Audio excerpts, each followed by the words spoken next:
Pinji Sanjin Robara Show, Simjin Hamjin Dewatan, Dewe Judan, the Bird Juji, Tonga, Datunga, Judan, Dawar Juji, Tonga, Mebe Dewat.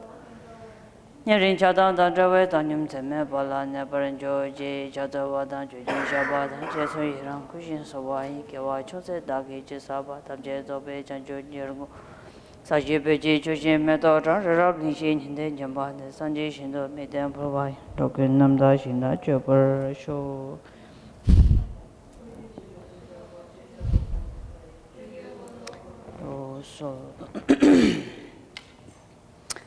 So this morning we stopped at the commentary on the Zopala, or the paramita of patience. And then, as I had mentioned, also Nagarjuna in the his letter to the spiritual friend mentions the 4 divisions according to the commentary, the garland of white flowers. And so, ju Khandro Pomar Damba, giving up, generating a strong determination to give up anger and the cause or causes of anger. Likewise, secondly, in order to eradicate anger and to really strengthen paramita of patience, being able to really be mindful of resentment and grudges and uproot grudges, kunzin, as we say in Tibetan, and abandoning such causes that lead to aggression and anger. In order to then train in the perfection of patience and tolerance, third aspect in the commentary is sharla jizemji chapar, and that is in following, watching one's own mind carefully, taming one's mind carefully, so that from the watchfulness of one's own mind's activities, one is able to be aware of causes of anger and stop it from arising as full-fledged expressions of aggression. Fourth is then said to be cause, that is harsh speech, causes of anger that are aggravated by harsh speech. Recognizing this fault and abandoning toei jen, one of the conditions, causes and conditions of anger, tsikzup, which is harsh speech or blunt speech. And in an elaborate, again detailed commentary, here it says, Zoba don tsumbe katub shen machibe, chuji tangbo ne towe kokap yawar mijide. So, and so as I was saying, anger has no qualities at all. And so it is one of those tendencies, no matter how much we try to defend aggression and anger, if you look carefully, it is a simple thing. It is a cause of destruction of all good qualities, of generating immense distraction in the human mind. And therefore, as the commentary here says, be careful, be cautious of anger, recognizing its fault, incompleteness, and in that understanding, finding the willpower or the awareness to completely destroy anger. There is no greater virtue, no greater quality than the generation of patience. In the same way, there is no greater sort of difficult practice than the practices of patience. Therefore, from the very beginning, without saying this kind of anger is bad or that kind of anger is useful, realize the wisdom in the words of the Buddha when he says anger has no benefits whatsoever, and therefore completely deleting it or abandoning anger from one's mind stream is very essential, and one who is able to overcome anger, as the Buddha himself has said, attains the state of arahat, or what is then in the translation called non-returners, which is someone who is able to completely subdue all negativities, especially the root poisons. Anger, ignorance, and desire is referred to as arahats, those who do not return back to the samsaric kleshas. Nipa daane parol poti ngusu tsingyamba chotu deita de chönji nginje topje pambar cheba ndi indagar nortopar churto she ngarji parol du zimbe semji lungagi chulon nam chede kunjin de nampana semla sundu dalwe. So, and so any person who is beginning to walk the path of Dhamma practices, and so if we are going to say, oh, I am a Buddhist practitioner, I follow the Buddha's teachings. Such a person must also then resemble what one is calling oneself, and therefore be able to check in one's own behavior, in one's own attitude and conduct, whether there are traces of anger or not. So many of us may not have full-fledged sort of great anger, but there are subtle traces of anger, which is very clearly in terms of fear, which is one part of anger. Then the other is irritation. Then it is jealousy.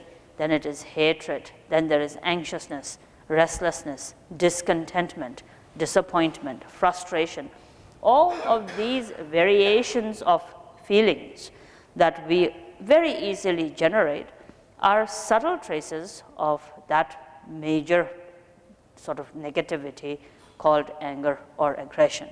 Therefore, one of the principal things that one has to watch out for is resentment or grudges. Kwendzin Simba is sort of the tendency in the olden Tibetan tradition. There is always this common thing that we talk about, and that is the revenge system of the Khampas. And so Kham, the eastern part of province of Tibet, is known for its, in a good way, warriors, what used to be called warriors. And in a sort of a bad way, warriors are those people who have aggression, who have anger in them. And so there used to be many instances of family feuds. And then if one member of your family kills somebody else, that family member's son or someone had to kill someone from this family. And in generations and generations, this revenge would never sort of completely be dwindled. So there would always be one generation killing the other generation, and happening right up until the recent times. I remember very clearly growing up in the monastery, and the monastery used to have its own tailoring department, and we had a teacher who taught tailoring. Very nice man. I've never seen him to be angry in my whole life. As we grew up, he used to be one of the persons we could always joke, tease, say anything we liked. Sort of, he used to often doze off, and so it was always fun to, hide his shoes or sort of pour water down his collar and things that we kids used to do. And he used to have this very nice, sort of always very nice and kind manner towards everyone. Then in the 1980s, I think, or 79, 80, 81, sometime when the borders began to be relaxed a little bit, and the first time since the invasion, people were allowed to go back and some people were coming out. One day I was reading my text with my tutor, and I remember him coming with a white scarf to see His Holiness, and we all wondered why he had suddenly turned up. He could barely sort of walk. He had a very bad case of arthritis and rheumatism, so he couldn't walk properly. But he sort of walked in his dawdling way. He came in and he asked His Holiness to give him permission to leave the monastery. He was not a monk. And so His Holiness, I remember I was reading a text in the afternoon with my tutor, for years we were trying to hear what was happening. And then he said, well, the borders seem to have opened. And before I left, my brother was killed by some family in that. And now it is up to me, the only surviving member, to go and see if someone is left of that other family to take revenge on the other family. And I remember His Holiness picking up something and hitting him hard on his head. And nobody could convince him not to go. Then he left. Whether he was able to find someone to kill or not, nobody heard of him. After that, none of us heard of him ever. Either he got killed or he killed somebody and got imprisoned. That I don't know. But that's what is human nature. You and I, some of us, are very, very fortunate when we sometimes think, what is human ignorance? Human ignorance must be this, must be that, and so on and so forth. And it doesn't look too bad. Most of you have to keep in mind one fact is that you're all very good people. You're very, very lucky, very, very fortunate. So fortunate that thousands of defects of what this world actually can do and think of doesn't even cross our mind itself. And so many of us, when we study Dharma or we practice Dharma, we think, oh, the world doesn't look too bad. Human ignorance doesn't look too bad, because we compare it with our own self. And then if we look into our own self, many of the things we have are very bad. But on the other hand, it's not as terrible as something that can happen in this world. Aggression and anger, we think, oh, it's not too bad in the world. The kind of anger and aggression we have, we are blessed. We are blessed with a precious human birth. We are blessed with kind parents. We are blessed with being born in a country such as this. We are blessed in being born in an environment where we did not have to survive killing each other, isn't it? And therefore, you and I have small bits of things to struggle with. It is a struggle. One must never not look at those faults within our own selves. We must always be careful in terms of anger. Anger is anger. But on the other hand, here when the text talks about the importance of giving anger, go beyond your own experience to really look at what anger is. The possibility of actually being born in such a situation that the only way you can live from day to day is by being aggressive, by being violent, by being really angry. And so, reflecting upon the faults of anger, especially as the text says, resentment. In your own mind, if you hold small grudges, small resentment, Sangha members are very good at doing that. Last year I didn't do it, this year I'm not going to do it. That kind of resentment is resentment. It is being angry, being upset, being aggressive within one's own self. Meditators shouldn't do that. Then being able to go into the greater world and see how much damage and affliction of pain and suffering is caused by anger and by aggression. And reflecting upon this, really knowing this, generating a strong intention never to go in that direction.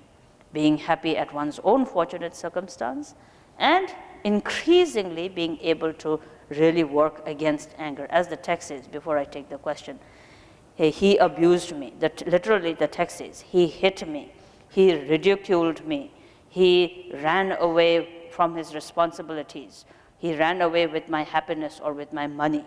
He misused the power and sort of insulted me, and therefore he caused the dispute. And therefore, in all of these different ways where one holds the resentment and the grudges in one's own mind, your own mind becomes tighter and tighter, more and more sadder and sadder. And then as the text says, one can't even go to sleep properly with such resentment. When you abandon grudges, when you abandon all kinds of resentment, such a person, as Nagarjuna says, attains calmness and at least goes to sleep happily. And so for one's own, here why it is said happily goes to sleep is peacefulness of mind. If genuine contentment, genuine happiness is something that you value and wish to generate, one of the most important thing is to really rid the mind of anger. There is no end to anger until you yourself let it go. No one will be able to diffuse your anger. In the same way, anger by itself will never give up unless you yourself think, I can hold on to it or I can let it go. What would I like to do tonight? Sleep happily or sleep with frustration? And so if happily in harmony going to sleep seems like a good idea to you, then it is upon freeing your mind from that grudges or from the resentment or from all those things that we keep holding into our own self that breeds subtle or different kinds of aggression, violence, irritation, sadness, and anger. Yes. Besides running around with the microphone, you get to ask a question. Yes. Yeah, thank you, Rinpoche. I have two small questions, I think. So it sounds like what you're talking about right now is maybe rumination. That rumination is kind of, would that be considered a subcategory of anger? What is? Rumination. Rumination. What is that? Holding on to things. Yeah, just over and over thinking of things and not letting it go and, yeah. And what good does it do? Right, yeah. What good does it do? We hold on to it because it's a very important chapter, and especially Buddhists hold on to grudges a lot, I think, because one of the faults of Dhamma is earlier also we have been talking, let's continue from where our conversation was, the hard on oneself kind of thing. We are hard on ourselves because of all the blessings and teachings that we receive. We begin to say, oh, okay, after 10, 15 years of hearing the same teachings, at least in front of people, you shouldn't be angry, isn't it? But if you're not able to let go of anger, but you are forcing yourself not to be angry, grudges often come out. And so that resentment or grudges often sort of does more damage in that people avoid Sangha members. People don't go to teachings anymore. People are reminded so often of their faults, they think, I don't deserve to be reminded of all my faults again, all over again. So there's the kind of sort of suppression, and instead of really allowing the teachings to be practiced, the hearing is a lot, and that reminds you very often. Capacity to do doesn't measure up to the amount that you have heard and understood to be true and should be practiced. So I think that becomes very tough on the person too. So it's very important to not have that happen, is to take the teachings to heart and then to really say, oh yes, holding on to resentment and grudges, no matter how important it is. And it's so easy to talk to somebody else and say, you shouldn't hold on to resentment. But when it happens to you yourself, that's a very different flavor. I sometimes myself do it. Oh yes, all these years of telling people not to have resentment, now is your turn not to have resentment. And you don't have resentment, you try to let go of all those resentment and grudges. But still, as we say in Tibetan, the ears begin to turn pink and the hair in the back of your neck begins to sort of stand up.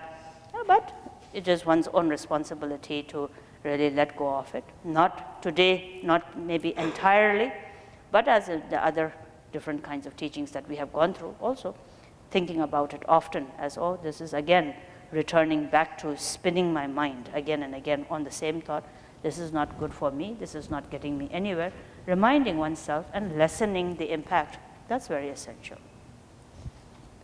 And then you mentioned really briefly one subcategory of anger was anxiety, and that I don't understand. Could you elaborate on that a little bit?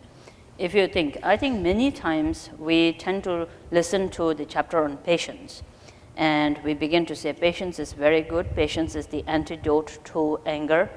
And then we look into ourselves, and most practitioners who hear these teachings are already at a point where they don't have many angers, even if they do, to really deal with.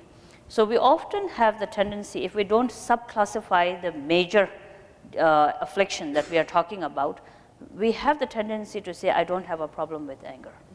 Whereas we do have a problem with anger because we may not have a full-fledged violence. We may be not violent towards other people, but there may be subtle traces that are similar. One of them is anxiousness, and especially among people who have, let's say, low self-esteem, and they're always anxious because of that. And that leads to them to having a point, sort of a nature which dislikes other people completely. And then we take Buddhism as a very nice path of practice. Solitude, they fall in love with it. The idea of renunciation is very appetizing to them because it suits they manipulate all these good ideas into sort of supporting their tendency of disliking of the others. So how many practitioners are there who think about liberating all sentient beings by disliking every other human being they meet in their life? And so if you look carefully at what is their affliction here, it usually is a very strong sense of anxiousness. Anxiousness of having to talk, anxiousness of having to be with other people, anxiousness. There are so many. While living in the retreat center, this is even more apparent because we are very much in a strict environment of practice and study. There are many people, for example, when we talk with other people, they're so sort of unable to even sort of be in the same room with another person for more than 2 or 3 days, not able to share a room with the others. And that is because they simply have this dislike of being with somebody else. And they're very anxious. They hyperventilate being with other people. And so those are, if you look, builds up into a certain character, which is anger. Then there is double kind of anger. You do realize that this is something you need to give up and to really work with. And because it's a bad habit that is not easy to give up, you then dislike yourself for it. And so that becomes even a greater kind of anger. So anxiousness, this kind of anxiousness, and there are different kinds of fears or anxiousness that we build up that all seem to then immediately breed a subtle aggression in one's own self, either an aggression directed towards your own self or an aggression towards the others, but which is completely opposite to the practice of Mahayana teachings of kindness and tolerance. Thank you, Rinpoche. Okay. Then, in that same way, so by giving up grudges and then being able to sleep properly, as the text says. And so this is then Kunzin Pangwa, or letting go of grudges.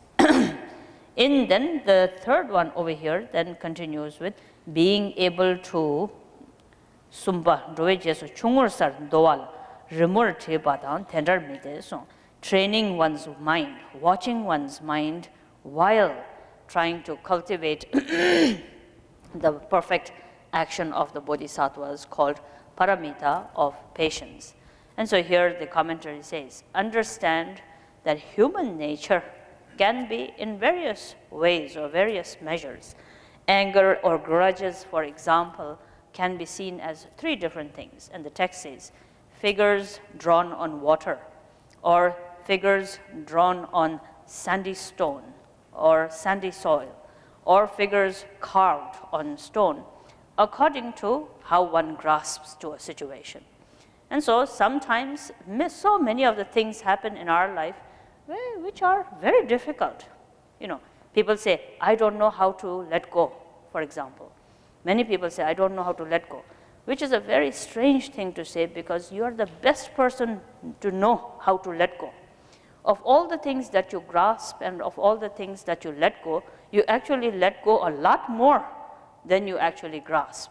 It's like the new media sort of culture that we have. The news media, if you see, the news media seems to survive on bad news than on good news, isn't it? If you open the news channel and you listen to something, there's nothing good. No one says the news about he did well and she did well and this is a good man and this is a good person and such good things are happening and that good thing is happening.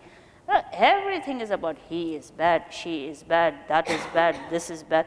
Every terrible thing is mentioned. Human nature feeds on such information, and we do that ourselves. We do not look at all the good qualities that are there. We do not look at all the capacities and potentials that we have. And therefore, we come to a point to believing that we have no idea how to become non-ignorant. We do not know how to let go of desire. We do not know how to be patient. And we begin to get into a culture which almost sees these qualities and the development of these qualities as extremely difficult, whereas they're not difficult at all. You do it all the time. Sometimes you don't do it, and that's the problem, isn't it? And so here, one thing that is very nicely explained in the commentary of Nagarjuna's letter to his friend is regarding these three things. Figures drawn on water, as it says. When you draw on water, the movement of the river is such that whatever you draw is moved away immediately. Hundreds and thousands of thoughts, feelings, emotions that you and I go through in a lifetime are like those figures drawn on water. It happens. And we learn very beautifully this natural aptitude is there which lets go of it so very easily. From the time you were consciously aware in this life to now, how many thoughts have you generated? Isn't it? So many. And so of all the so manys, you've let go. Most of them. 98% of those you've let go. Same way as you've let go those, let go a few more, isn't it? Problem is that it wasn't a 100% well done job, and that's where Buddhism comes in. But you highlight the only two things that you've grasped very much to, and you do not acknowledge the other 98% of good letting goes that you have done. That's not a correct thing to do. When you do not do it, then it says the remaining one or two things that you grasp to then becomes like drawing on a sandy soil or any earth, for example. If you draw it until the water comes on the beach and washes away what you have written, It remains there. It's very temporary, but it remains there. Or you can do it worse. You can carve it on a stone. Then it stays there for a very long time. Grudges, resentment, anger, any kind of grasping to any thoughts and emotions, making it solid is entirely up to this aptitude of a person. Would you carve it on a stone? It'll last a long time. Then don't complain that there is a problem with anger, that there is a problem with desire, there's a problem with impatience and so forth, because you have chosen yourself to carve it on the stone. Or are you going to temporarily keep it like drawings on a sandy beach? Again, until the causes and conditions that sweep it away arises, it'll still remain with you. Or are you going to have thoughts? And that's quite all right. Many people think, oh, you should not have any feelings, any thoughts, emotions, anger, or whatever it may be. You know, our teachers used to always say, you're not dead, isn't it? As long as the mind and the body are together, perceptions will always be there. When perceptions are there, feel it, but like drawings on a water, as hundreds and thousands of thoughts have gone through you, likewise, let this also pass. When you let it pass, then there is nothing to grasp, and therefore it is at that moment one finds within one's own self to really taming the mind, being mindfully aware as the key factor of letting go of not only anger and aggression, but in the same way, all the other negativities in one's attitude and one's conduct. Furthermore, then as here the text says, one of the dangers of giving birth, or one of the dangerous things that lead to the birth of aggression is then said to be harsh speech. Methumpa mishipe lokpar mawata dambate. Jebu namji tsiki korimshindo, changzi tabuda, metok tabuda, mezang tabu tsikje, nambasumdo chete katsalpa tele, tamani pamar chao sum. And so as the Buddha himself in the teachings have said, speech must be very sweet, speech must be pleasant, speech must be free from improper usage of one's own speech.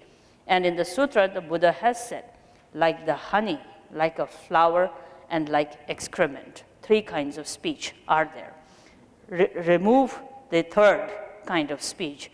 And then that is again very direct in its instruction is, as sweet a sound as honey is sweet, as fragrant and beautiful a flower as beautiful one's own speech. That which encourages somebody, that which is genuinely a cause of happiness to someone. It doesn't have to be a lie. It doesn't have to be an exaggeration. But when you look at someone, when you relate to somebody, being able to say something nice if you must say something, or being quiet. If you want to not say something, then being quiet itself are the ways a meditator needs to practice in training the speech, giving up filth of the speech or improper speech similar to filth or similar to the excrement. Here it says that is unclean speech or improper speech. And so speech that almost has the possibility of piercing the heart of another person. Being very careful, even when people think I'm going to be very honest, and in my honesty say things that are most destructive to the others or painful to the others, it is far better to then at that moment keep quiet, knowing that in your best of the honesty you may actually be not so honest. Because to know a situation completely, you'd have to be an omniscient one. And therefore, unless we are omniscient and have clairvoyance, to be able to know any situation fully is never possible. One can have a full awareness of one's own understanding, which may not necessarily be true regarding the other person to whom your harsh speech is directed. And so as I said yesterday also, the harshness of the speech is something that needs to really be trained, because through the cutting speech, aggression, even if you are not generating, immediately is planted in the minds of the other person. The other person immediately gains the seed of anger in one's own mind, and therefore being able to completely abandon harsh speech, the birthing place of anger, is essential. Then the fourth paramita, sundru, or diligence, is given in the commentary as Kangla Tsumbar Chavi Shidang samjur thakpar tsumbi zundrula tamba nite tangbo ne. Nang we tartukte, Jowanderyan, Tela, Chimarian, Dewada, Mumba ne Mumbe tartukte, Ndir Dungelji, Ndir Dunghalla, Chimar Yang Dunghalji ne so Rovada. Nang ne Mumba tartukte, Ndir Dewa Chimar Dunghalwada. Mumbe Nawe tartuk Ndir, Ndukjan Chimar Dewarantove Kanzani. So 4 kinds of variations in the text have been given. Someone who goes from darkness to darkness, someone who goes from light to light, someone who goes from darkness to light, and someone who goes from light to darkness. 4 methods or 4 modes have been given here, which is then analogy to the fact of meditators who progress from, who begin their journey from ignorance, continue on into ignorance, inflicting tremendous suffering on one's own self.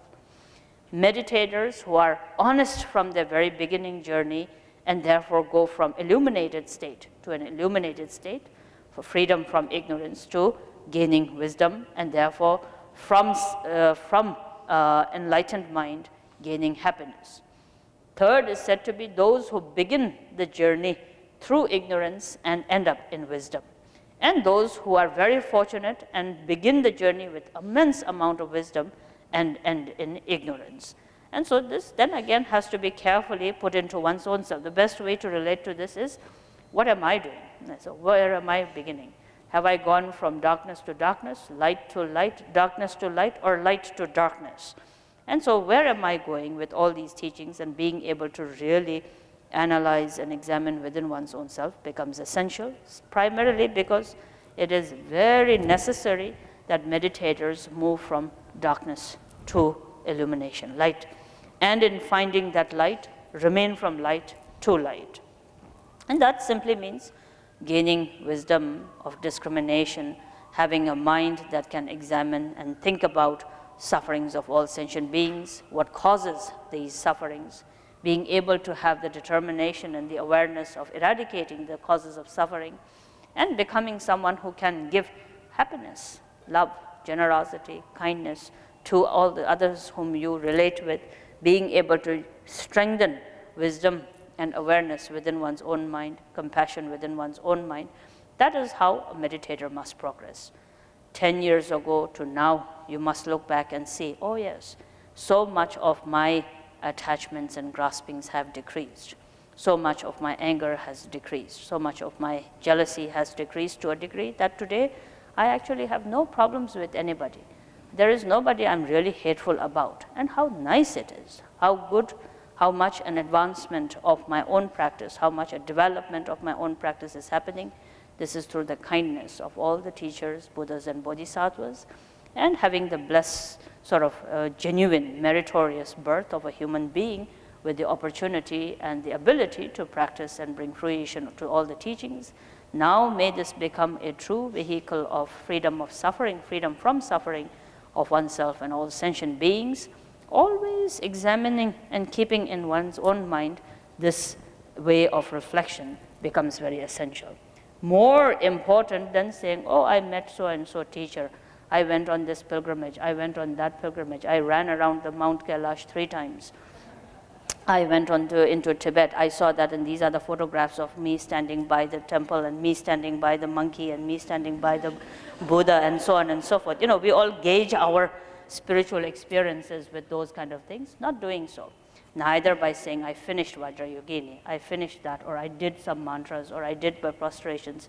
And you all have that way of saying, I finished my P's and M's, and so on and so forth. So it's all a very good part of your doing the practices, and I'm sure people do it very well and with great sincerity. But at the same time, along with, you must always examine and say, through having met with the Dharma, do you really feel that you have gone through a change? That there is a change, there is a progress, there is a development as a human being that has happened, such that within your own family, within your own social circle, within your own Sangha, people actually say, oh yes, I can see that having taken refuge into the Buddha, Dhamma, and the Sangha truly is beneficial because it is actually evident in you. And there are some people who do these days. I have met with many young people who today, in the beginning years of their first becoming Buddhists, they had terrible times, very difficult times, because their parents were always very skeptical about what they were choosing to do. And so now, after several years, many of the parents are inspired to take, because they say, oh, I can see that my child has become such a better human being, and that there used to be so much aggression and anger, which today is no longer there, and there is so much contentment, so much calmness and kindness and considerate feelings about the others, and therefore whatever he or she has chosen to do must be good. And so sometimes these parents come and talk to us, and then they sort of are not ready to become Buddhists, but they nevertheless have that way of saying, what do you teach actually, that changes the persons to that degree? And I find that very encouraging, because evidence such as that which is there, which other people feel, those are real indications of good practice. Otherwise, so many times we always are among ourselves who study and teach Dharma or learn Dharma. But on the other hand, people sometimes say, so what do you do? And if we say we're Buddhist, they say, oh, really? Well, it's sort of not at all an indication of a Buddhist practitioner there at all. And so if that kind of thing happens, then that is, again, having recited so many mantras, having met with so many teachers and teachings, still, if that transition is not happening within one's own self, that is not at all good. And so being able to really progress from light to light, unlike such situations where people start off practice with a lot of dedication, light to dark is what I'm talking about. And that is where people start with a lot of dedication, enthusiasm. I've always and I think many of you are very fond of refuge ceremonies where new people take refuge. And there is a lot of dedication and a lot of enthusiasm, and when you ask them, why do you want to take refuge? There's so many good things that they value in their life, because of which they think they should take refuge and make it much better and more strong. And then on the other hand, back of our mind, and many of the older students, we all know you never know what's going to happen in the next 15, 20 years. And many of them forget that first enthusiasm and the first fresh mind that really wants to change and develop as a human being, later becomes all about knowing more Dharma, developing more things, learning how to beat the drum, or learning how to play the long horn, doing all these kinds of different kinds of rituals and so on and so forth. Those overtake, and then the rush to acquire the knowledge and wealth of Dharma overtakes the freshness of, oh, I am becoming a Dharma practitioner to become a good human being. So the good human being project takes a back seat, and then something else takes on over, and one becomes more lost in the process of display of almost a dharmic neurosis, of dharmic arrogance, dharmic jealousy, dharmic attachment, dharmic circus. And therefore, in those many different ways, when one gets lost, one begins from light and ends in darkness. And so these are, even in talking about it, we talk about it almost as happening to other people, but not doing so.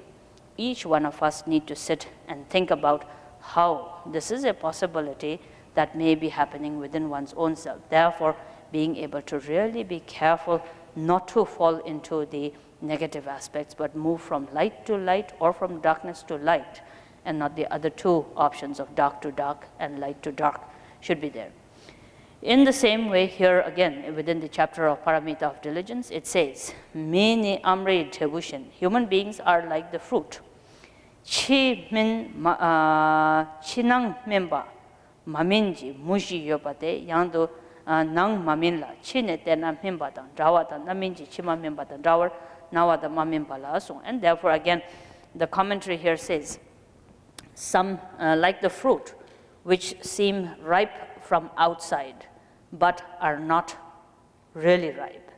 Then those that are ripe from outside look ripe. There are those who seem unripe but are ripe, and those that are ripe, in seeing them as ripe, are also ripe. And I think the fourth one is, are unripe seemingly and are truly unripe. And so again, these four extremes are the examples that are given, which are similar to the previous example, which ripe and the unripe here is related to wholesome and unwholesome actions.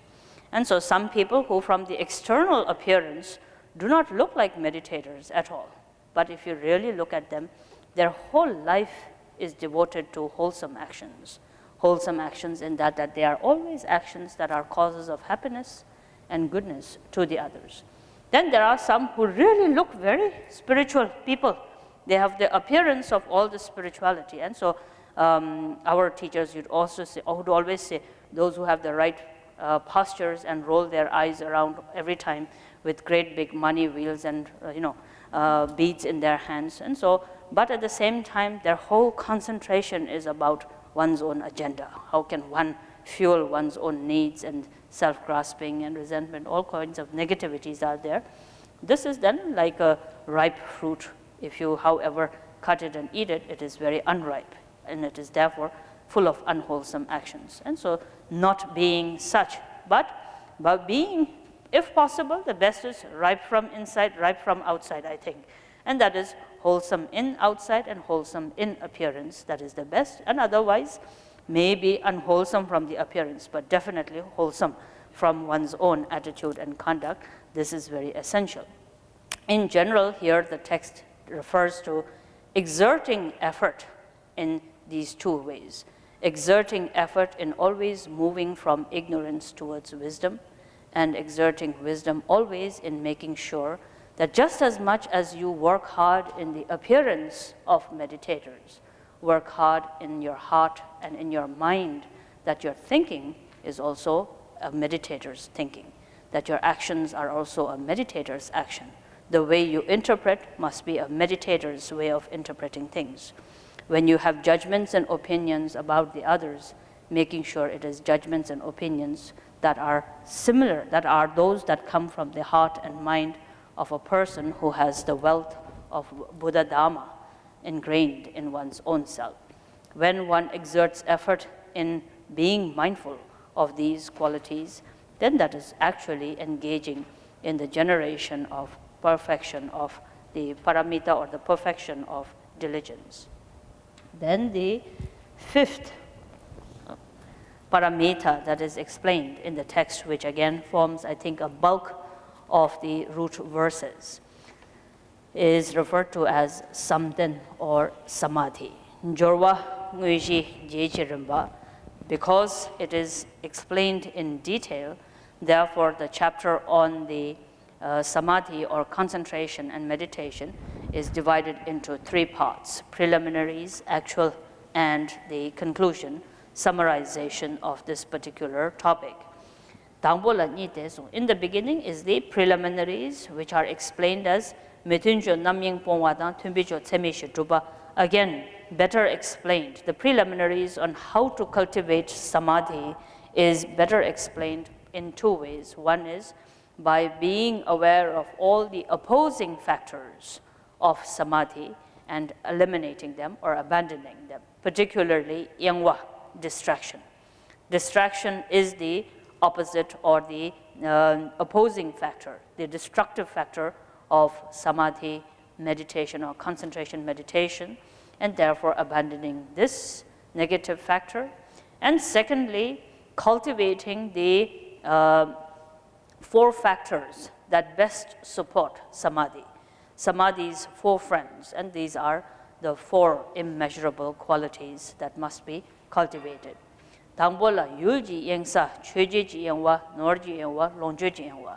And so in the beginning is recognizing what is it that is most destructive to samadhi or concentrated meditation is distraction, and then what are distractions? First is known as yulji yengwa, distractions related to objects or distraction of the senses, where your senses are so distracted that it becomes the cause of not being able to stabilize meditation.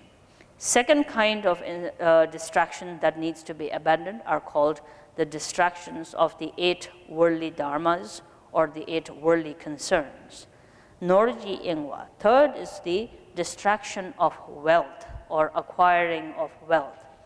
And fourth is longjeji engwa, which is distractions that are produced from material belongings, all kinds of material belongings.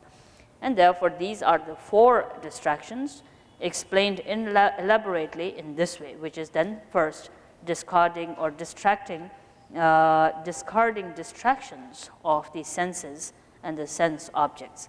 Nangi doshe jurbe kone wangbo yusu dambada, yulji tseni shepe kone chakpa pangwa nite teyi tangbo lang shete shenji pumela wangbo sungwar damba, doba yenle wangbo sungwar damba. Now, a major part of the text over here, in terms of discarding distractions of the senses, Nagarjuna takes on instructions given to monks, especially. And so you have to understand the context in which the teachings have been given. Both Shantideva, Shantideva, Asanga, and Nagarjuna, exponents of the Mahayana teachings, you'll always find them almost sort of too harsh. For lay people to take those teachings is almost too harsh. But the context in it is this, it is all about the monks and nuns. For example, if I was speaking now at a monastery with the monks and the nuns, and then my language would be completely different, and then not so, this if you think is severe, and many people think, oh, she's too tough, or this is too direct, or whatever else that people say, this is the most gentle thing I can ever come up with. In terms of practicing the Dharma, it's, has to be uncompromisingly honest. It has to be so.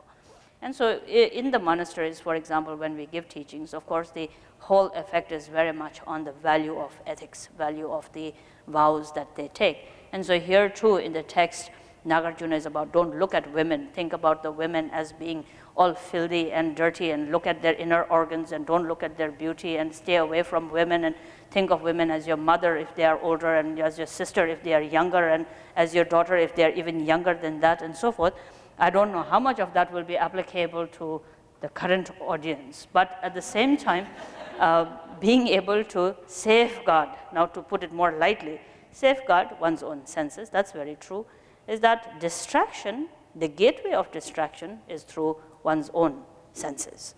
Eyes that see things, and then here in saying do not be distracted by your senses doesn't mean stop looking. Neither does it say stop thinking or stop hearing things, stop speaking or stop feeling things. What we are here suggesting, the text is suggesting, is through the gateways, when the consciousness through the senses, the gateway of the senses, begin to see things, it just doesn't see things. If it only sees things, that's never a problem. But upon seeing things, judgments and opinions are generated. Judgments and opinions aren't generated by an alert mind. It is usually generated by a very dualistic mind, whose opinion and judgments are pretty much always based upon gain and loss. What can you gain from it is always good. What can you lose from it is always bad. And many of the things that are not of any worth, neutral thoughts, are sort of dullness of your mind that boxes them into a third category that still remains there as an opinion. And so subtle traces of all the opinions, subtle and gross traces of all the opinion, are simply the product of a dualistic mind and sort of weighing pros and cons, weighing gain and loss, hope and fear, one's own benefits and loss, and therefore senses, when they are always judging, when they're always generating an opinion, never give objects the freedom to be as they are. We never allow form to be whatever they are. We always must attach our opinion to the form. See forms, that's not a problem, but don't give it an opinion. Let it be free from your opinion. Hear sounds. By all means, let the sound happen. You will always hear sound, but let most sounds, as much as you can, let them be free from your opinion. Likewise with taste, likewise with smell, likewise with textures, and even more so with your own thoughts. When they are generated, as we say, since one is alive and one's consciousness is aware, therefore there will be innumerable arisings and cessations of thoughts. As a meditator, in training in concentration and samadhi, one must most importantly learn to liberate them from your opinion, from your own judgments. And therefore, let thoughts be, do not meddle with it, do not grasp to it, do not have judgments and opinion about them, knowing that just as millions of thoughts have let be gone without your interference, let these thoughts that are more poignant, that are more pronounced, let them also be loose, let them be free from your judgments and opinions. It's almost like picking up a certain object and without any thought as you would leave it here. In the same way, any thoughts and emotion comes about, they are there, and then letting them pass. Your awareness should just come to the present moment. Thoughts come about, let them move away, draw your awareness to just the present moment. In the same way, sounds are arising, let the sounds be. Draw your awareness to the present moment. You see many different things, let yourself see many different things, but the depth of your own awareness come back to the present moment. This is then the way of being able to really train one's own sort of senses from not being distracted by all the different kinds of movements, and therefore in that way be able to really train in not allowing the senses, the gateway of one's own consciousness, to become a cause of complete disruption of settledness within one's own self. Then furthermore, as the next abandonment, here it is mentioned, is being able to abandon the 8 worldly dharmas. And so here as it says, Nyambo da pangja shesong, Jebu digba pangwar tamba nite, Rangbo jikden betsul chemba so pöne, Longjo nyeba da menyeba. 8 worldly dharmas are to obtain, not to obtain. These are the 2 things. Then furthermore, praise and insult are the 3rd and the 4th thing. Then teba, the meba, and that is hearing something pleasant or not hearing something pleasant, praise and insult. Obtaining, not obtaining, praise and insult. Hope and fear is the 5th and the 6th. And then happiness and suffering is the 7th and 8th. And these are the 8 factors that are dominant in the human life. And so everything that we do that is selfish or that is full of greed or that which creates tremendous distraction from who we are as a normal, natural human being to becoming a human being that is full of uncaring attitude or selfish attitude is mainly because of the dominance of the 8 worldly dharmas and how much we allow the 8 worldly dharmas to drive us into the habitual tendencies of our afflictions. And so everything that we do that distances ourselves from our own Buddha nature or fundamental nature, so much so that we have to learn how to now be kind or how to be patient or how to be able to be generous. Such a sad situation where philosophies have to begin to teach a human being on how to develop these very human qualities. Such a situation has evolved because of the constant habit that we have begun to generate, stuck within these 8 worldly dharmas, always hope and fear. The first 2 are hope and fear. Our hope, and most oftentimes not even knowing what we are hoping for. Fear is another factor, and sometimes the fear of some suffering or fear of something unwanted is very dominant. But in most cases, primarily in these 2 cases, we don't know what we are afraid of. But there's a current of hope and fear that is so very strong, because of which we pull back from kindness. We pull back from being not greedy. We pull back ourselves from being genuinely selflessly kind, because we keep thinking, oh, for my hoping, this has to be pulled back. For the fear of something, I need to pull back. I need to think about my own self. The selfishness and all the greed, the resentment, everything comes about because of the dominance of these 2 factors, happiness and suffering. And as our teachers say, knowing that what you are doing, such as anger and irritation and aggression and arrogance and jealousy and hatred and desire, ignorance, knowing they are in no way going to give you any happiness, yet we indulge in them thinking precisely the opposite and saying, because I need to be happy, therefore I have reason to be angry. Because I want to be happy, therefore I have to be arrogant. Because of my happiness and the protection of my happiness, I have to be jealous. I have to be selfish. And so when the causes of negativities are generated with the foolishness, assuming, the foolish mind assuming that this is going to give you happiness, we want something, we do the exact opposite of it. And because of the seed of affliction that is planted, we do get suffering. When the suffering increasingly becomes more and more rampant, that adds on to our anger, that adds on to our anxiousness, that adds on to all our hope and fear, and therefore this web of samsara, and therefore when we call it the wheel of samsara, that wheel is simply driven by these 8 factors, and therefore in all the traditional paintings of the wheel, you'll always find 8 spokes on all the sides, and these 8 spokes are the 8 worldly dharmas that fuel, that sets the motion of the cyclic existence constantly. And likewise with suffering, we don't want suffering, but foolishly not knowing what it is that brings about suffering and not being able to eradicate the causes of suffering, yet all of us hoping to be free from suffering. And then this is the very sort of, sometimes it's very ironical to think about it, is that sensible human beings who've been able to create this kind of a world, if you take time to stand out on the balcony and you look outside and you think, human beings have created this, isn't it? There's almost nothing that they haven't done. They're flying across the sky, they're going down in the sea, they've dug all these tunnels. There's nothing where we haven't gone and done something about it, and so much of this sort of progress, development, civilization that has been done.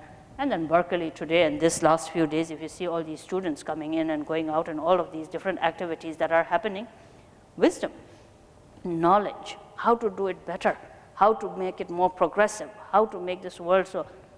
We were talking about the amazing pillars where all those posters are stuck on it, and there's one particular one that I've been looking and seeing everywhere, very brightly colored, which says tutor on social justice, if you look carefully. And so very nice ideas, so from a young age teaching them about social justice. And then Berkeley University, I hear, is just rampant in its different ideas of world development and progress. What happens when it comes to happiness and suffering? However, isn't it? This brilliant mind stops functioning there. And so happiness doesn't come from doing bad things. Suffering doesn't cease if you do not seize the cause that gives birth to suffering. Simple logic, we miss the point in that. We're so busy flying, we're so busy digging, we're so busy going underground, we're so busy making these enormous submarines and so forth. We're so busy in making sure that every part of a 100-second or a cell is discovered, given a name, that something is written about it. We're concerned about all kinds of social justice, but the same person almost misses that very simple point, is that for happiness, you have to create causes of happiness. For suffering to be abolished, you have to make sure that the cessation of the causes of suffering are there. You cannot complain about suffering and then make it worse and worse and wonder why it's happening. You cannot aspire and pray for happiness without there being nothing to actually be a cause of happiness. And therefore, human beings not being able to understand this simple thing, the Buddha had to come up with the teachings of the Four Noble Truths, and a brilliant, enlightened being had to say something such as, there is suffering. Suffering has a cause. Cause is ignorance. Wouldn't you like to be free from the cause?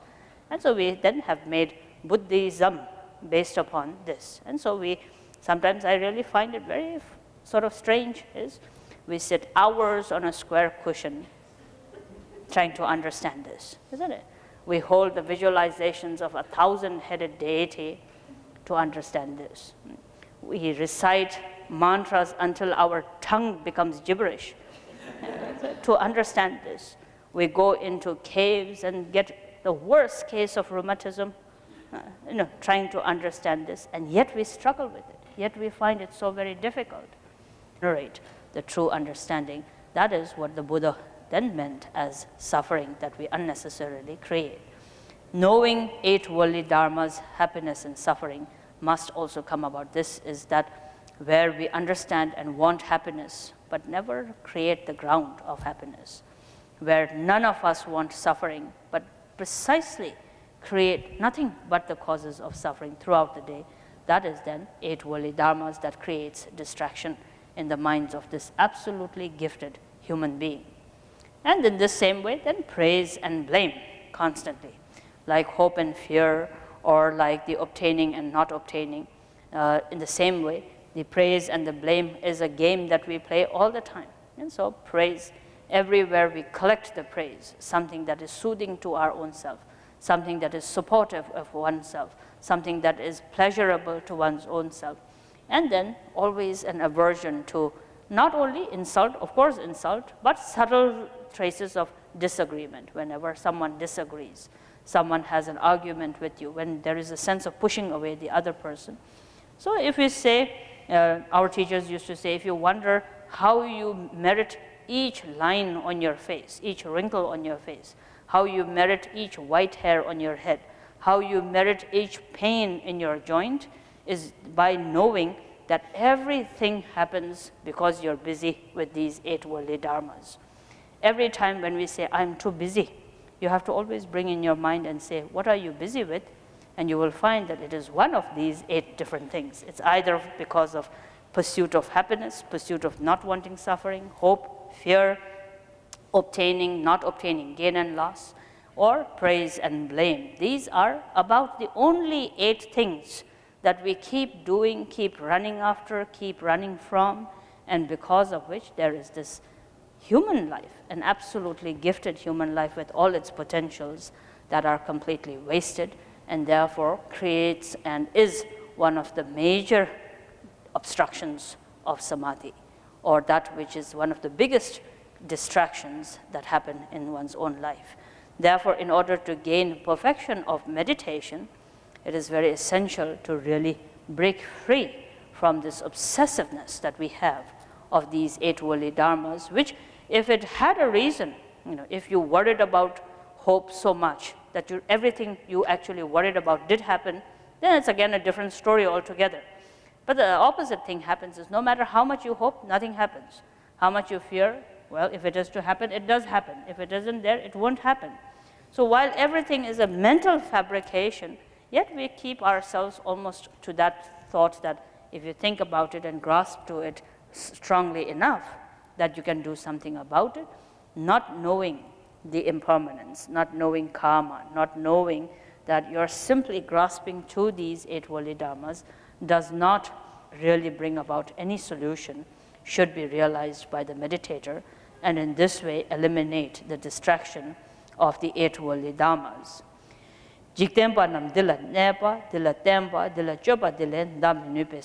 And so here the Buddha himself is quoted as saying, worldly dharmas, the 8 worldly dharmas, all sentient beings of this existence continue to remain within the 8 worldly dharmas. Nepa means remain in the grasping to the 8 worldly dharmas. One must therefore free oneself from this tendency.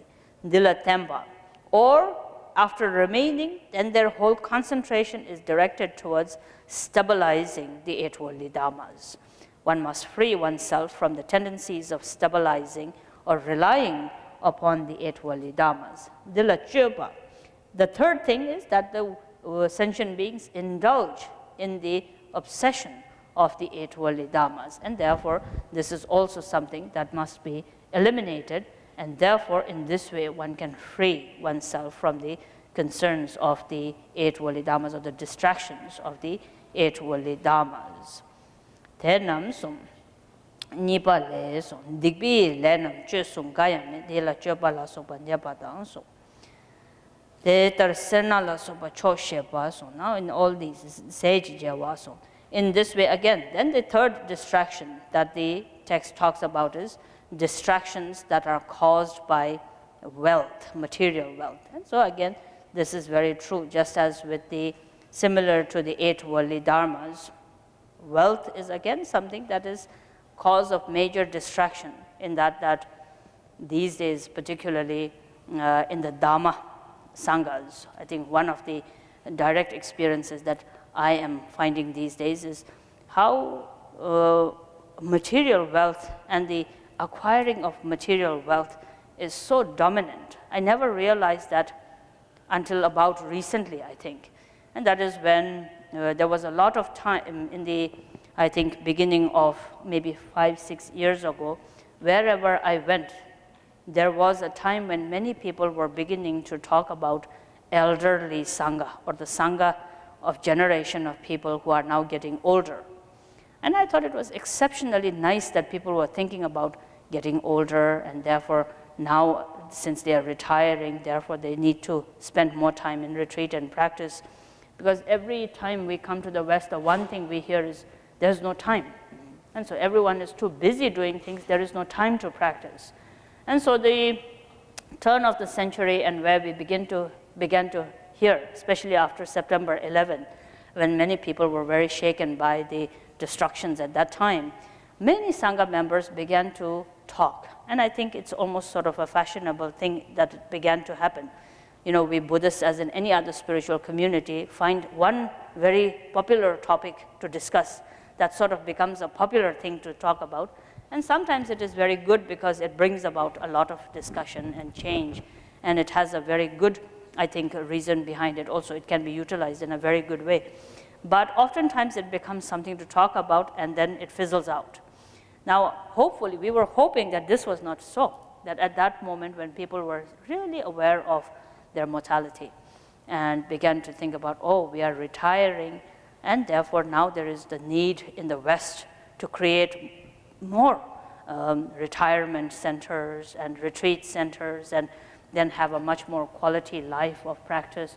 And now all of us, I remember we had a meeting after, I think 2002 or 3, where many teachers expressed great delight in the small changes that were happening, where now we could think about stable communities of people who were distancing themselves from all the worldly busyness and beginning to really reflect upon sort of a more life of solitude. It is during this time that then we begin to find now many retreat centers coming up. And if you look carefully at the changes happening in the Buddhist world, you will find that it started around that time. Creston became very sort of well established in many retreat centers. Many teachers began to look for lands and retreat centers. But then after land centers began to be formulated for retreat and retirement, suddenly what we all found was nobody was actually ready to retire. And so the retirement ages meant different things for different people. And so in the recent years, what I've been finding is immense sort of discussion and reluctance to actually going into retirement. And one of the things is the whole idea of retreat. And then the material that you actually need to go into retreat, which is a new concept for us. For us, going into retreat is you go into retreat. The only difficult thing is your unwillingness to go into retreat, isn't it? As long as the mind wants to go into retreat, you sort of take a few things and then you go into practice. Now, in many students in the modern world, we find that very different. So the recent times, I've been struggling with retreat cabins, you know. And what is a retreat cabin? And so when people first talk to me, should we have retreat cabins? I said, yes, have retreat cabins. I thought they were sweet, small, 10 by 8 feet, small, you know, with a roof and 4 walls, kind of cabins. Oh, no, that turned out to be very different. They were talking about 2,000 square feet cabins with whirlpools and, you know, then 2-car garage parking and basement for storage, the heat, and then the wood, and then the solar paneling, and then the sort of, where is the space for the washing machine and the dryer, and then the husband has to have a bedroom, a shrine room, and a separate kitchen. The wife has to have a bedroom, a shrine room, and a kitchen, and then the dogs, and then the cats, you know. So the recent years, what my discussion has been is trying to hope that every time I stall this plan, they're able to decrease one room, or they're able to decrease one material thing. And so this is then where human nature is. Now, of course, these are all my very good friends, and I know there are reasons why even that is really simplifying a lot of what they are going through. And I guess it is very important for people. Culturally, people are born in circumstances where simple living may be a little bit different in their terminology. But on the other hand, it does say a lot about distraction of material wealth. It's immensely there. We sometimes think I'm not distracted by material wealth, which is not true. We are constantly distracted by material wealth and acquiring sense of security, sense of our own value, sense of our own happiness when it is entirely founded upon things. Then the acquiring of the things become the very most important thing. And so we think, in order for me to have a quiet evening, I need to have this and that and this and that and this and that and this and that. In order, before I can actually go into a retreat, I need this and that and this and that and this and that. And so there are so many things that are needed that we almost assume that my value of myself is based upon how many things I have. Self-esteem is based upon things. Happiness is based upon things. Ability to give to others is based upon things. Generosity is based upon things. So obsessively about sort of the amount of wealth that one must acquire, then knowing it's completely the opposite of impermanence. And life doesn't wait. And so I always tell meditators, by the time you get all the things ready to go into solitude, you may be dead, isn't it? And so what would you do with it? And I always say, why do you want to build something and acquire something that is only going to be more difficult to leave behind, rather than have something that is simple, that's easier to let go? If you have a shed that is 8 by 10, how difficult is it to let go of at the time of death? Now, if it is this huge thing that you have, then you have to think about whom to give, whom not to give, who deserves, who doesn't deserve. Was I able to enjoy it? Was I not able to enjoy it? And so on and so forth. And yet, what happens? In the midst of all this, most importantly, you have been totally distracted, all with a good intention. Good intention to practice, good intention to retire into solitude, good intention to liberate all sentient beings, but only an intention. Intention, having become distracted by acquiring of material wealth, doesn't allow the person to truly generate those qualities that are most essential for one's meditation, one's own practice. And therefore, these are said to be all the different kinds of negativities that needs to be abandoned by the meditators, which causes distraction. Furthermore, the commentary also mentions two things that must be cultivated by meditators. One is Nila Chawapang Wadang, Sela Chawapang, and that is again sensitive topic to many people. One is distraction of sleep and distraction of food.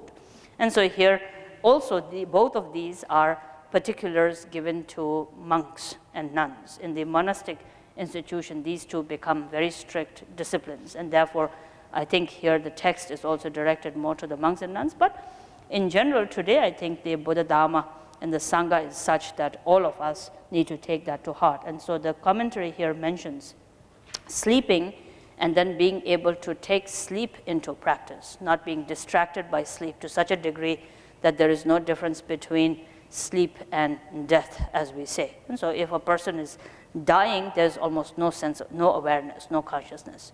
Meditators mustn't be that way. Before you go to sleep, always sit in meditation and bring your mind together. If there is some practice that you can do, that's very good. Otherwise, keeping it very simply, gather your mind back and really reflect upon, oh, I am someone who is a meditator, someone who has been endowed with the wisdom of the Sugatas. And therefore, what kind of goodness or wholesome actions have I exerted effort in?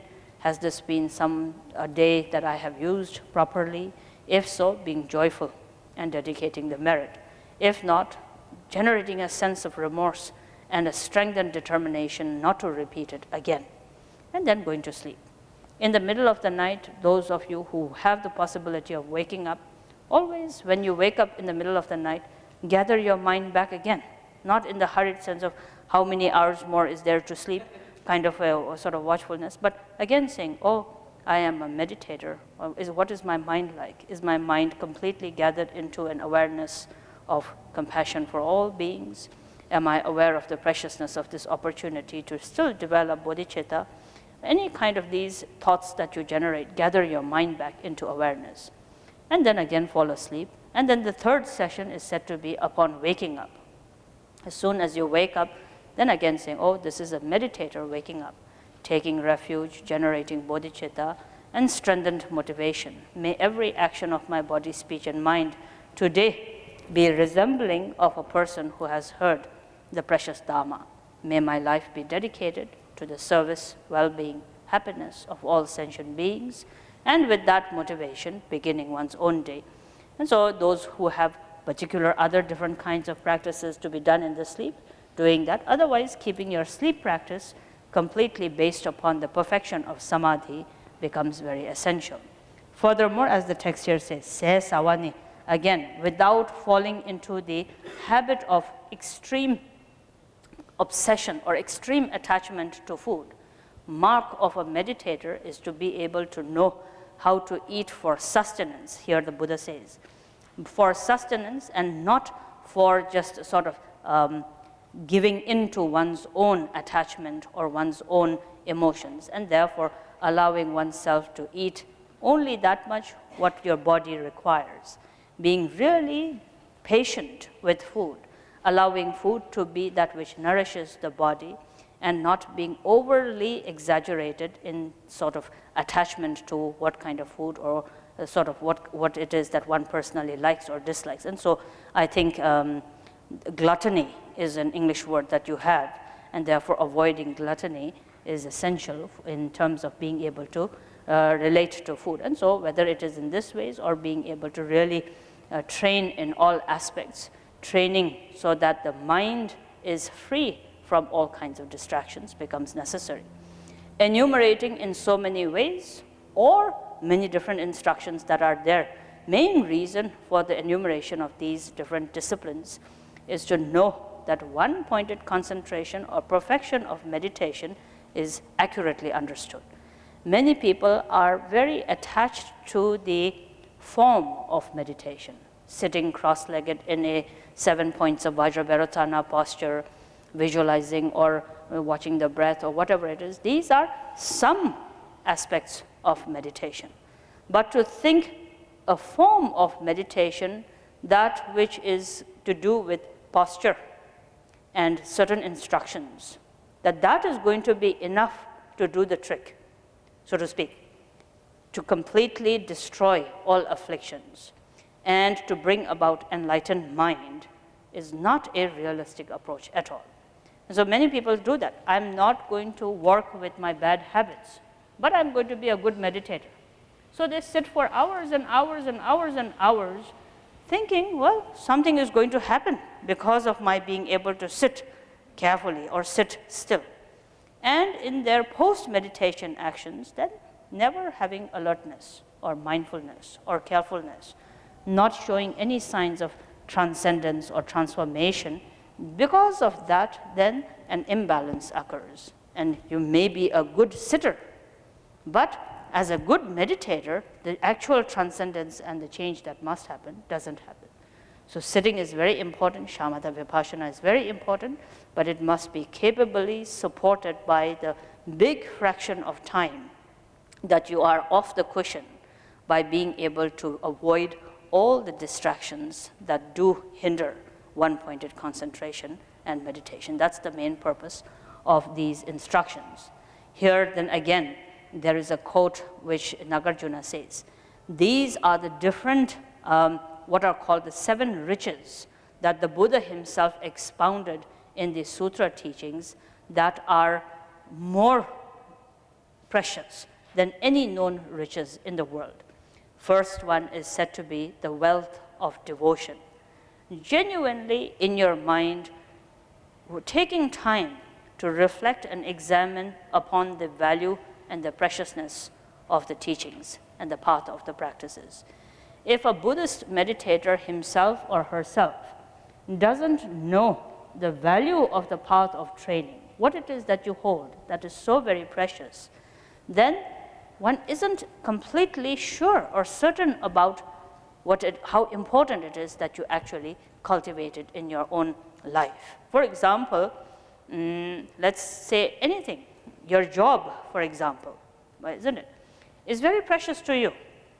And therefore, your job requires, I'm amazed at how people are dedicated to their works. For example, they say they wake up at 4 o'clock, prepare something, and start commuting. And some places they commute for hours, 2 hours this way, 2 hours that way. Then you work in that cubicle thing, with the worst of the environment, getting scolded by everyone, criticized by everyone. You have a good boss, bad boss, or whatever it is. No one is satisfied with your work. Openly you are criticized. You are always afraid that you are going to be laid off.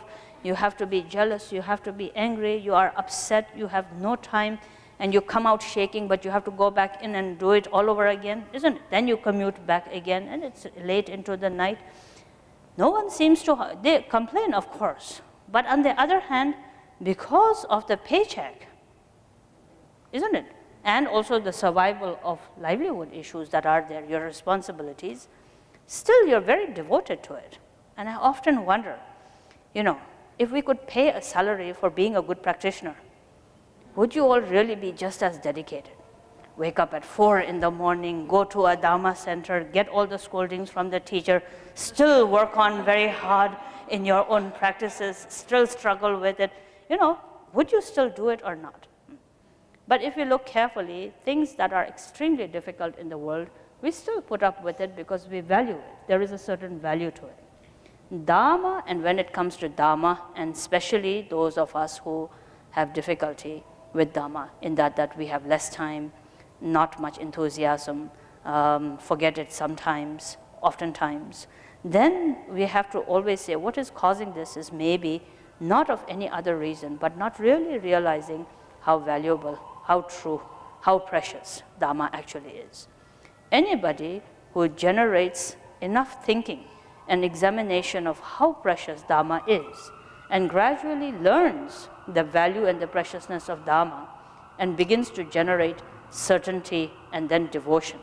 Devotion not because of anybody saying so, but devotion because you research and you find its value and preciousness, then no longer has any difficulty in not finding time to practice. Neither does it become such a thing so easily forgotten. And all the practices become much more easier thing to do because a sense of what else other than this most precious thing, what else other than this most valuable thing could I do that would be a better usage of my time, comes very easily in the mind of the person. When you reflect upon all our teachers, for example, they have more responsibilities than any one of us can imagine. They have more worries and concerns than any one of us can ever imagine to have. And yet at the same time, when it comes to practice and Dharma, we never hear a single day where they talk about not having time for Dharma, or that they forgot about Dharma, or they feel they are lacking in the enthusiasm about Dharma, or they have doubts and hesitations about why they are doing it, and so on and so forth, is because it is contained in a mind that really understands how precious, how valuable it is. Therefore, the first thing, that a quality, the riches that the Buddha talked about is faith or devotion, not just being devoted to the path of practice, but understanding the value by researching it. So before doing anything, think a lot about why Dharma. Think a lot about why Dharma seems to be necessary.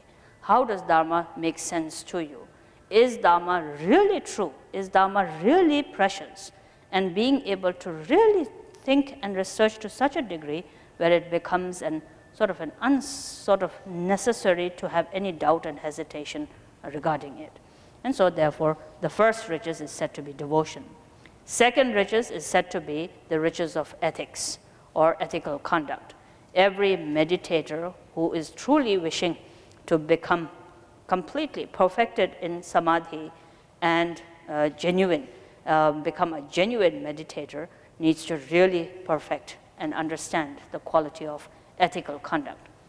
Third thing that supports concentration, perfection of concentration or perfection of samadhi is knowledge, knowing Dharma, learning Dharma, studying the Dharma is very important. And so in this regard, again, I will mention, it is very important to learn from many sources. That cannot be stressed enough. Go to different teachers, go to different teachings, listen to the same teaching from 100 different teachers. Every time someone will say something that makes it much more poignant, much more deeper, much more clearer, and being able to really acquire knowledge. There are many people, practitioners, meditators, who are a little bit lazy about knowledge. And they think, why work so hard? And so sort of, I've learned and studied so much, at least spirituality should be something more simple.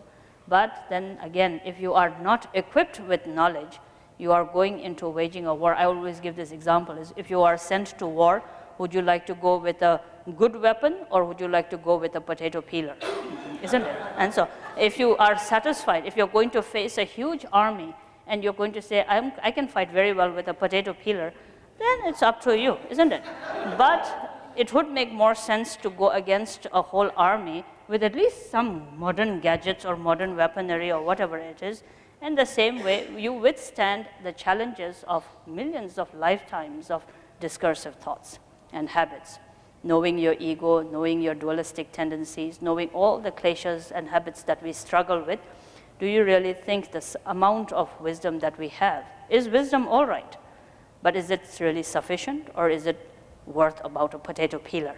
And so knowledge is very important. Knowing the Dhamma, knowing all the different aspects of the knowledge of Dhamma, then one is equipped with a wisdom that allows you to really dispel the darkness of ignorance, the darkness of all the dualistic tendencies that we have maintained and kept for innumerable lifetimes. Knowledge, therefore, is the third riches. Then the fourth is said to be generosity. Whether or not the perfection of your meditation is truly happening or not can always be gauged by how generous a person are you becoming. And so generosity in this case is mostly suppleness. Generosity of all kinds, as generosity, the term itself suggests. But particularly in this case, it is suppleness of the attitude, flexibility of the conduct, and therefore sense of suppleness and the vastness of vision. Your vision becomes all-encompassing. Mind can actually have a much more bigger view than just your small needs and your own self. Vastness of the view and suppleness of the attitude and the conduct. Suppleness of the attitude and conduct means you can have with natural ease the ability to change according to the need of the time and the situation. Not caught up in, I am going to do this, or strategically say, this is how I would like it, but whatever is needed. And as the text of Asanga in his 37 practices says, if a king is needed, be a king. If a subject is needed, be a subject. If a teacher is needed, be a teacher. If a student is needed, be a student. If someone to say something is needed, say something. If someone to listen is needed, be a good listener. And so whatever is needed at that time, being able to really be generous with that flexibility of attitude is the fourth riches that the Buddha taught in the sutra as that which strengthens samadhi. For fifth quality here is then said to be the translators usually say sense of shame, but I think this word we always have a lot of difficulty in English, in translation of the English. It is correctly understood. I always think and mention this in saying that the word shame is a negative thing in the Western world. In the East, it is a good word, but not the shame kind of a shame, but the embarrassment before doing something that is negative. As a human being, all of us know there are certain things that we should not do. And when you openly do it, you should be a little bit ashamed of it. You should be a little bit embarrassed. When the embarrassment of doing something that is really mean, that is really a cause of anger, cause of pain to the others, then it is said to be genuinely opposite to the strengthening of awareness of one's own mind. Therefore, as a supporter, as a protection, to one's own samadhi is to generate a sense of awareness in one's own mind, which refrains, which is embarrassed about creating negative actions or doing negative actions. Then the next sixth quality that the text here mentions is then said to be decency. One must always be decent in one's actions of body, speech, and mind. I think the translators again use the word decency, but in the literal translation of the Tibetan is careful concern about the feelings of the others. And so decency, I don't know whether the English word implies that, but always in your mind being aware of what you're saying, doing, or thinking, whether that is affecting and how that is affecting the minds of the others. Being able to have a genuine sense of awareness of the needs of the others is again a mindfulness practice that is the riches that strengthen perfection of samadhi. Seventh is then said to be contentment. As much as possible, one of the factors that strengthen meditation and also indicates how strong and perfect your meditation, concentration, or samadhi is by gauging how much contentment is developed in one's own mind. Contentment about one's own hope, one's own fear, contentment in happiness and in suffering, contentment in regard to all the 8 worldly dharmas, general contentment which is genuinely happy, finding happiness in whatever situation one is in, unlike another situation where no matter how many good situations are there, always being discontent will bring about restlessness in an attitude which is most disruptive to meditation. Therefore, these are then said to be the 7 positive qualities or the 7 riches as the Buddha explained, which are then again very, very helpful for the strengthening of perfection of samadhi. In the same way, the text here talks about 6 faults or errors that must be eradicated, again, which are biggest obstacles to the path of the practice. First is then said to be gambling. And so again, more I think to do with training of monks and nuns. But on the other hand, I think it is the same. I think I'm fine. This watch is fine, thank you. And so for monks and nuns particularly, but I guess then gambling of all kinds for even lay people are very disruptive, especially when you want to perfect samadhi. And so your mind distracted by gambling then again is negative. The second that is mentioned in the text is being very fond of, now here, Tomden we say in Tibetan, the text here says, and the translators often says ostentatious public behavior. No, whether spectacle, sort of being able to like the spectacle in public especially. Khandro Rinpoche explained it very beautifully as outrageous showmanship, isn't it? And so there are lots of times as meditators we get into this ego trip where we become almost fascinated with the idea of becoming a center of attention. And so in that way, the public spectacle that we become, or outrageous behaviors, or many different things that we put on, shows that we put on, so that we get some kind of title, good meditator, nice meditator. Of course, most people remember us differently, but in your own egoistic mind, you begin to think, well, this is then me and the presentation of me. And so these different, and then again, it's very easy to get into a trip such as this. One of the good ways to look around is to see all the many different kinds of people who make a show of how good a meditator they are. And then in your own mind think, do you like that person or not? Isn't it? And same way, always keeping in mind and saying, I could easily do that. Just because one isn't doing it doesn't mean that is not a defect that one can get into. Very oftentimes people do things or say things or behave in certain ways or sort of get attached to certain ways of behaving which are more demonstrations of who they are rather than really being able to work with their own mind. And so another very clear error or a fault that can develop that speaks volumes of how little trained they are in actual meditation. Therefore, reflecting on one's own self and seeing, am I doing this? And then if one is doing this, immediately eliminating it as a fault that can completely destroy meditation, or one-pointed concentration becomes essential. Then, third is said to be idleness. Fondness for idleness is one of the greatest destruction to samadhi. And again, there are many meditators who, after years of meditation, especially fall into this category, is formless meditation and the love for shamatha that many people have is very sometimes suspicious. I'm very suspicious about it, because the mind gets into a habit of blanking out. And it is a very cozy situation to go into, escape into.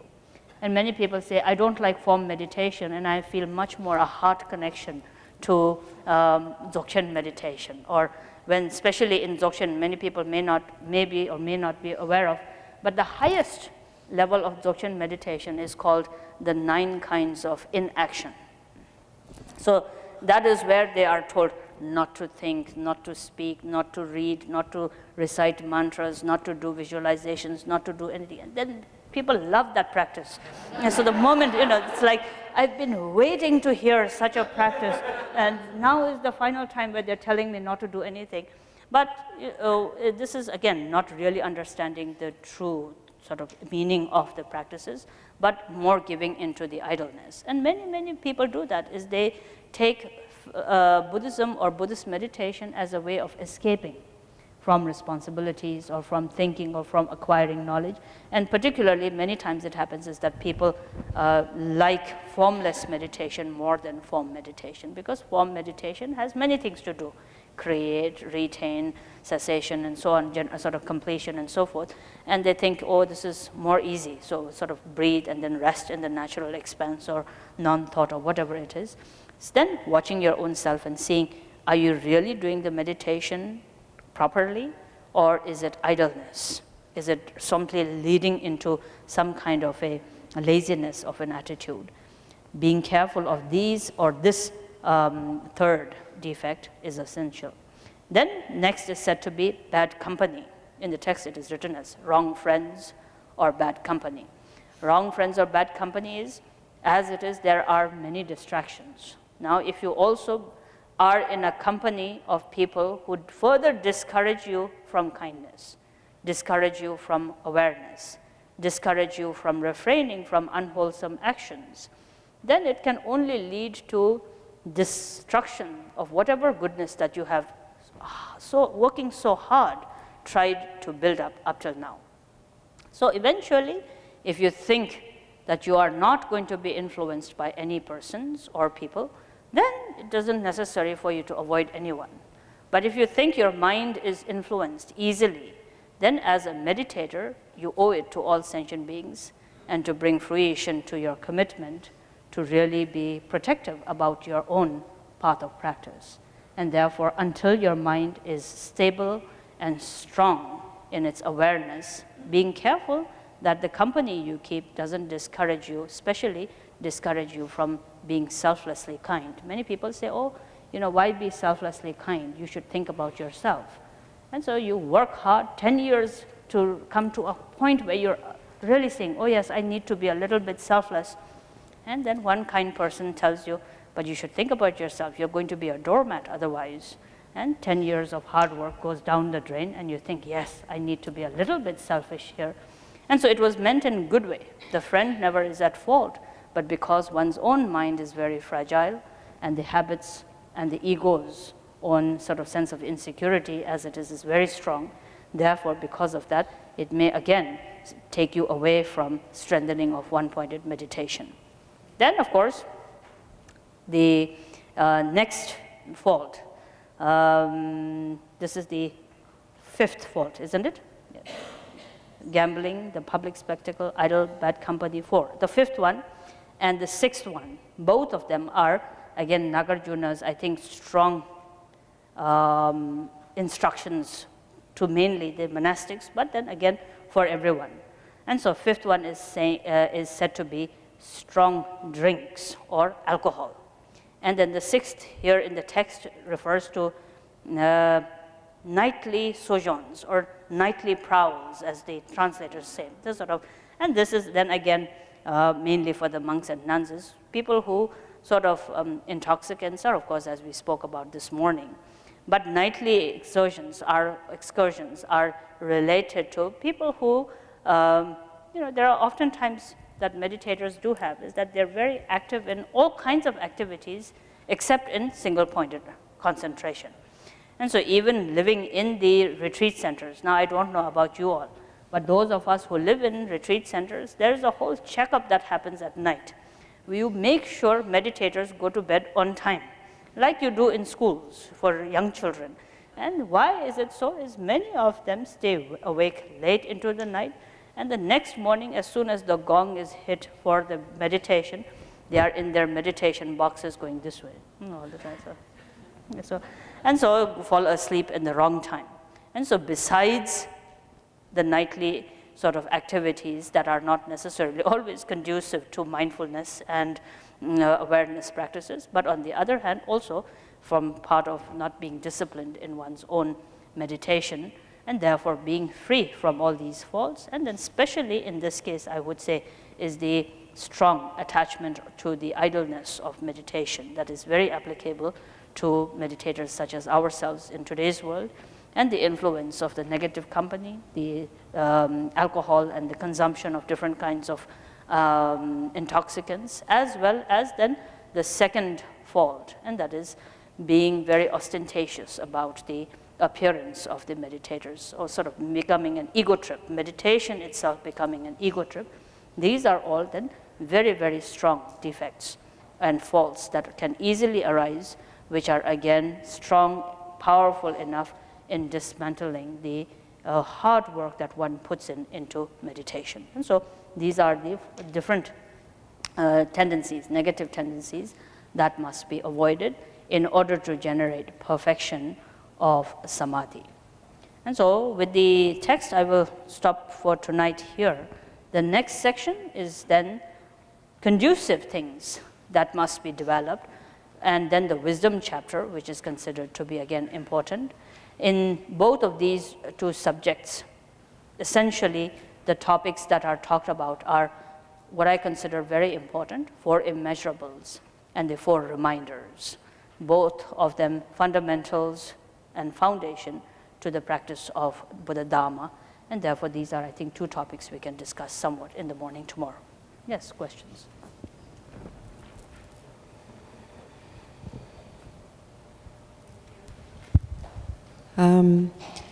I wanted to ask you about distraction. You were, at one point you said about opinions, that forming opinions is one form of distraction. And I find in my practice that I can see where there is discrimination, for instance, knowing what leads to suffering or knowing what leads to happiness. But at the same time I form an opinion about it. And I can feel that there's a kind of aggression in me to do with this. At the same time, I am using discrimination to make a choice about at least what I'm trying to do. But I can see that it's an obstacle in a way. 2 ways to look at it. The context in which we are talking about here, distraction, relates to perfection of single-pointed concentration, such as shamatha meditation, where you are training in not allowing yourself to be distracted by any thoughts. Then when you talk about reflecting upon thoughts in Dhamma and then analyzing and examining them, that is more analytical meditation. In analytical meditation such as Vipassana or in any other Mahamudra or Vajrayana trainings, we do encourage people to discriminate or to discern, to actually have opinions or to examine and analyze and carefully sort of discern and see whether it makes sense or not. So it's in 2 different aspects that you are talking about. The non-distraction that we are talking about here relates to silly thoughts, just any thoughts that our senses relate to. Forms that you see, sounds that you hear, thoughts that arises in your mind, letting that not distract you by not having any thought or grasping or opinion about them. This is what we're talking about. And so it's a slightly different context, if you put it. Now, if you're going to sort of, when we go into prajna, for example, it talks about analyze your thoughts, see what the thoughts are. What do they look like? You know, what is the consistency of the thoughts? Is that thought actually a virtuous thought or an unvirtuous thought? If it is a virtuous thought, cultivate it. If it is an unvirtuous thought, discern and abandon it. In that context, again, meditators are encouraged to discern, to really look at thoughts, to analyze thoughts. So two different things are being talked about here. Thank you. Okay, any other question? Okay, so then we can all stop for this evening.